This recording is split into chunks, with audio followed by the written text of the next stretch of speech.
Hi, I'm Mike from 1A Auto. We've been selling auto parts for over 30 years.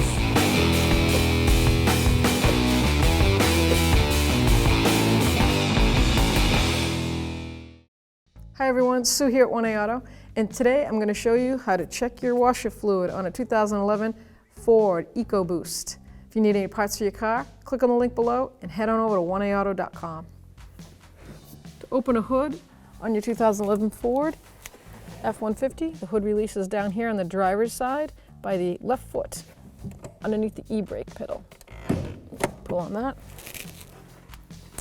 You lift it up until it hits the actual safety lock. The safety lock on this F-150 is directly below the cymbal on the bottom bumper side, not the grill side. You'll have a lever right there. You're going to put it towards the driver's side and lift up. The washer fluid is located on the passenger side of the vehicle, engine compartment, and you'll see the cap, clearly marked washer fluid. Just lift up that cap, grab your fluid, and pour it right in.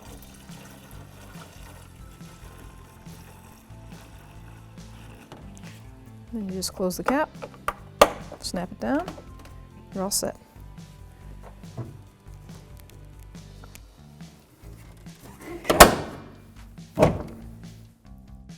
Thanks for watching. Visit us at 1AAuto.com for quality auto parts, fast and free shipping, and the best customer service in the industry.